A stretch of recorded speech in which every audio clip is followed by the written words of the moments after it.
De duinen op het oert worden aanplaggen om de oorspronkelijke flora weer om te krijgen.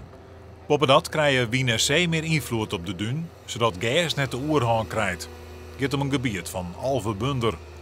Omdat het groenwetter zo heeg staat, had de oornemer extra materieel inzet. We hebben er 2 kranen bijgehuurd en 4 volvoerdumpers om het werk sneller aan de kant te krijgen. Want de grondwaterstand die stijgt nog heel snel.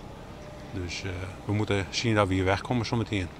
Het is een aardige drekbende aan het worden in deze duinvallei.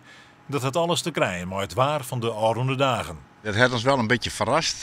Dat komt ook omdat het laatste weekend is er bijna 40 mm regenval.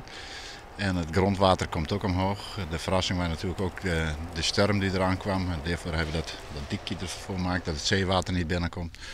Maar gelukkig heeft de aannemer op tijd al zijn extra materialen inzet. En op zo'n manier proberen we het grondwater en het regenwater voor te wezen. Door die extra inzet is het werk waarschijnlijk takkenweek al klaar. In steeds van begin takken hier. En al dat werk is net verneerd.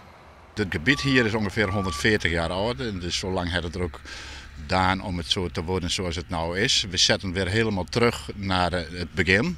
En dan gaat alles weer groeien en bloeien zoals de natuur dat doet. En zo krijgen we ook een hele mooie overgang van de Hon, dat is een heel jong gebied, naar het hele oude gebied. Dat we een mooie lichte overgang hebben. Wienerzee moet haast beter haar werk doen. Bijvoorbeeld ze neemt de kerf in de duin maken, likos disse. Zij bouwt er kalkriek zo'n het eiland op, dat benamen duinplantjes van profiteren. Maar het haast mis te gaan toch diezelfde Wienerzee. Dat dikje dat heeft ons geluk geweest, anders hadden we hier op dit moment niet aan het werken. We hebben de 80 centimeter zeewater toen het dikje aan had. En godzijdank hadden we dat correct op tijd klaar.